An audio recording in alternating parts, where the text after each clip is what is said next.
प्राचीन काल में सत्यव्रत नाम के एक राजा थे। वे बड़े ही उदार और भगवान के परम भक्त थे। एक दिन वे कृतमाला नदी में तर्पण कर रहे थे। उसी समय उनकी अंजलि में एक छोटी सी मछली आ गई।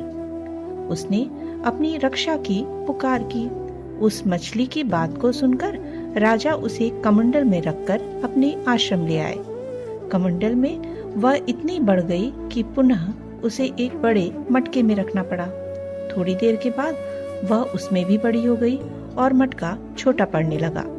अंत में राजा सत्यव्रत हार मानकर उस मछली को समुद्र में छोड़ने गए। समुद्र में डालते ही उस मत्स्य ने राजा से कहा कि हे राजन, समुद्र में बड़े बड़े मगर आदि रहते हैं, वे मुझे खा जाएंगे, इसलिए मुझे समुद्र में न छोड़ें। मछली की इस मधुर वाणी को सुनकर राजा मोहित हो गए और उन्हें मत्स्य भगवान की लीला समझते देर नहीं लगी। वे हाथ जोड़कर प्रार्थना करने लगे। मत्स्य भगवान ने अपने प्यारे भक्त सत्यव्रत से कहा, सत्यव्रत, आज से 7वें दिन तीनों लोग प्रलय काल की जल राशि में डूबने लगेंगे। उस समय मेरी प्रेरणा से तुम्हारे पास एक बहुत बड़ी सी नौका आएगी। तुम सभी जीवों, पौधों और अन्नादि के बीजों को लेकर सप्तर्षियों के साथ उस पर बैठकर विचरण करना।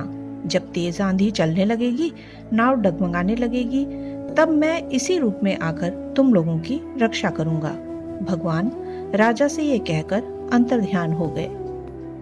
अंत में वह समय भी आ गया। राजा सत्यव्रत के देखते ही देखते सारी पृथ्वी पानी में डूबने लगी। राजा ने भगवान की बात को याद किया।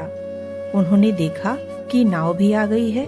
वे बीजों को लेकर सप्तर्षियों के साथ तुरंत नाव पर सवार हो गए। सप्तर्षियों की आज्ञा से राजा ने भगवान का ध्यान किया। उसी समय उस महान समुद्र में मत्स्य के रूप में भगवान प्रकट हुए। उसके बाद भगवान ने प्रलय के समुद्र में विहार करते हुए सत्यव्रत को ज्ञान भक्ति का उपदेश दिया। हयग्रीव नाम का एक राक्षस था, जिसने ब्रह्मा के मुख से निकले हुए वेदों को चुराकर पाताल में छुपा लिया था।